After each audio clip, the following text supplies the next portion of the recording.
to be concerned about their own campers, and if something falls through the cracks, then we can handle that accordingly. What if you have addressed, maybe numerous leaders have addressed issues with students, and they're continuing to cause problems? They haven't stopped. They just continue to disobey, disregard the rules and the expectations. What do you do when that point comes? Yeah, again, we we instruct our guides if they're we don't want them to just try and handle it all on their own. If this camper is just being too much to handle, what we don't want to happen is we don't want there to be threats.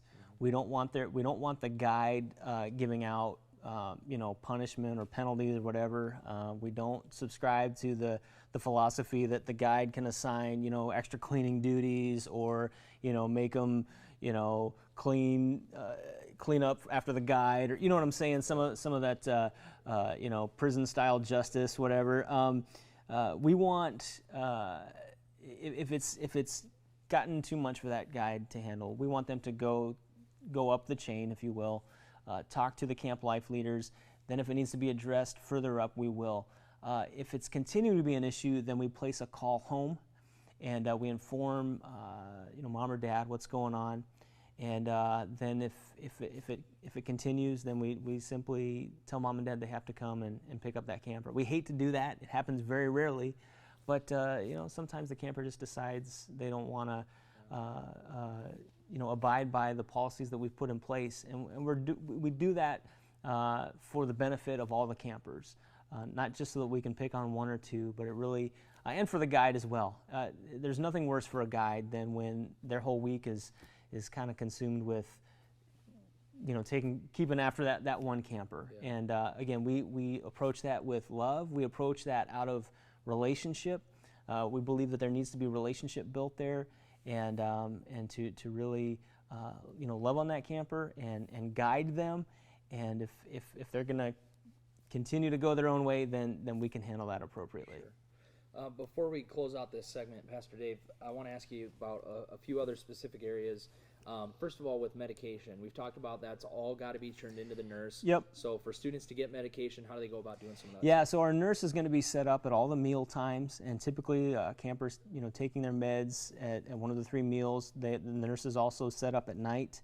In the event of an emergency, our nurses can be called up on one of our radios. Most of our non-guide staff will have a radio, and we can get a hold of the nurse quickly and get the nurse, if they need to get on location to assist the camper, they can do that, or they can come down to where the nurse is. But we want all medications, as we mentioned, all medications turned in, and all medical care to be handled by the nurse. Yeah. Just for everybody's protection and everyone's safety. we insist that our camp nurse take care of that. And there again, it's not an extra responsibility that guide has to take on. They can get the nurses help with that. So you're saying if a kid is bit by a rattlesnake, yeah, don't suck it out yourself. Yeah, call the nurse. Yeah. Okay. All right. Call the nurse. All right, and sometimes the nurse may come to you as the cabin guide and say, "Hey, I didn't see this kid this morning. He's Sure. supposed to take his meds." And just as cabin guides, if you know some of your kids have medication that they're supposed to be taking, just pull them aside discreetly. We don't want to tell everyone in the cabin, "Hey, this kid's on ADHD meds." We don't want to do that. But pull them aside and say, "Hey, do you remember to take your meds? Awesome, great job, man." And just remind them about that, so that they're taking their medication. What about lights out at night? How does that work? Yeah, so every night we have a designated time for lights out following the evening service. Typically, campers will spend some time at the snack shop. We'll blow the horn, and then that's the time for all the campers to gather back in their cabin. That's where the group leader starts the cabin reflection time. Typically, that'll go 20 to 30 minutes.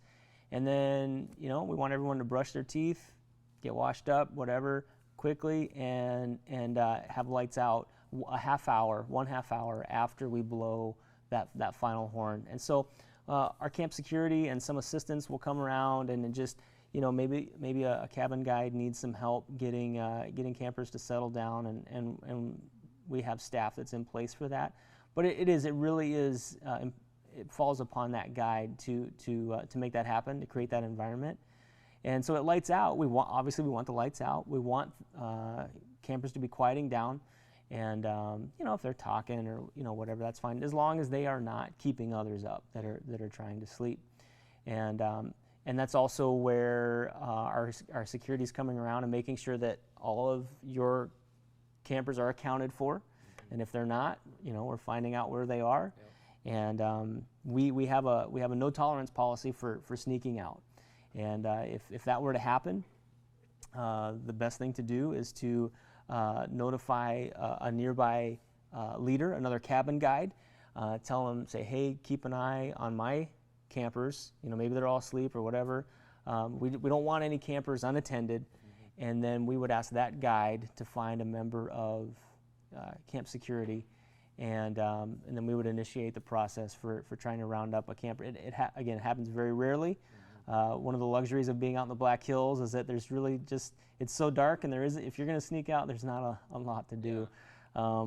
But we don't want any campers left unattended, and so it's important that our guides work together with each other. It's important that they work with security, that they communicate to make sure, again, that campers are safe and that they are following the policies and rules that we set in place for the benefit of the entire camp. And if we touched on the campers, running away or sneaking out, but if they get to their cabins at lights out time, the cabin guide realizes, hey, one of my kids isn't here. Like you were saying, we don't run out and try to find them like Jesus did. Leave the 99 to find the one. Right. We stay in there. Yeah. And as the security staff comes around, they make a couple rounds. So they do. They'll come around early on, and you can say, hey, I know this kid is missing. I haven't seen him. And then they will be the ones to go look for him, right? That's correct. Okay. That's so correct. Just staying with your kids and making sure no one is unaccounted for. So I think that was there anything? Well, else I just want to summarize this and say that, again, there's a lot of pieces to our camp staff puzzle, and it's so important that everyone is working together. We are not competing. We might do some competition on the ball field or among the color teams, but when it comes down to it, we're all there with the same goal, with the same purpose in mind, and so we need to work together. And so that means that the camp staff is the guides are working hand in hand with the camp life leaders. That means that any non-guide staff are working with the assistant director who oversees the staff that are not in cabins. That means that we are working in sync, with usually we have a worship team that's there. We have a camp speaker that's there. There's a lot of different elements to staffing a camp, and as long as we can work together, sometimes it might mean putting some personal differences aside, or trying to maybe work with personalities that maybe we don't normally work with.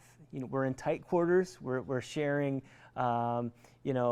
cafeterias and cabins and restroom and shower facility, and all these things. And so, it's so important that the staff, that the guides, they set the tempo, they set the pace, so that we can have the best week possible at camp. That's good. Well, as we close out this segment, I think if I were to leave you guys with one thought or one overarching thought of this segment, is just that you are a cabin guide, and so you're leading these students through this week. You're leading them to the altars. You're leading them into the presence of God. You're leading them in what they're supposed to be wearing when they leave the cabin, and all those different areas.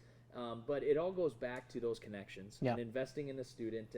And the term guide is more of a relational connection than I'm counseling you, than I'm chaperoning you because you don't know how to behave.